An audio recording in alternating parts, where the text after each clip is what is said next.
বিসমিল্লাহির রহমানির রহিম। এই মুভমেন্টের, এই কোটা আন্দোলনের আমাদের যে সবচেয়ে বড় অ্যাচিভমেন্ট সেটা হচ্ছে গিয়ে এই ফ্যাসিস্ট সরকার বা ফেসিবাদী সরকার যারাই থাকুক না কেন, যারাই যুগে যুগে যারাই ফ্যাসিস্ট সরকার হিসেবে আমাদের উপরে আবির্ভূত হবে, তাদেরকেই কিন্তু আমাদের, তারা কিন্তু এই যে আজকের এই কোটা আন্দোলনের মাধ্যমে আমরা যে একটা ল্যান্ডমার্কের ভিতরে পৌঁছালাম, যে একটা ল্যান্ডমার্ক স্থাপন করলাম, যে এই দেশে ফেসিবাদী বা ফ্যাসিস্ট সরকার কোনোভাবেই কখনো লাস্টিং করতে পারবে না।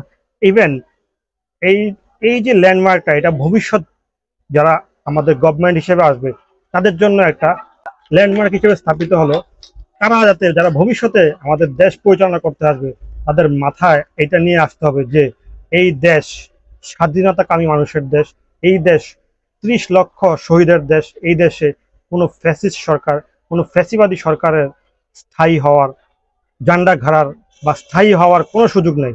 সো এখন এই মুহূর্তে আমাদের চূড়ান্ত বিজয় কিন্তু আমরা কিন্তু এখনো কিন্তু আমাদের আসেনি। আমাদের চূড়ান্ত বিজয় আসবে এই যে আমরা এখন একটা ট্রানজিশন পিরিয়ডের ভিতরে আছি। একটা সরকার, ফ্যাসিবাদী সরকার বিদায় নিয়েছে, আমরা নেক্সট কাকে আমাদের দেশ পরিচালনার দায়িত্ব দিব, এটা কিন্তু অনেক বেশি ইম্পর্টেন্ট। এখন কিন্তু আরো বেশি কনসাস হইতে হবে আমাদেরকে আমাদের দেশ নিয়ে।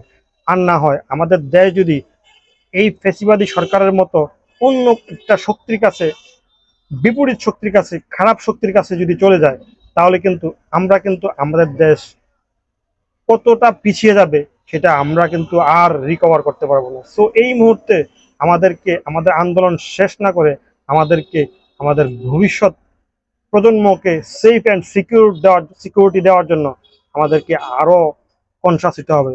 আমাদেরকে ব্যক্তিগতভাবে আমাদের মতামত তুলে ধরতে হবে, আমাদের ব্যক্তিগতভাবে আমাদেরকে আরো সচেতন হইতে হবে। তো thank you my dear friends, wish you all the very best. নতুন একটা দেশের প্রত্যাশায়, সুন্দর একটা আগামীর প্রত্যাশায় আজকে এখানে শেষ করছি।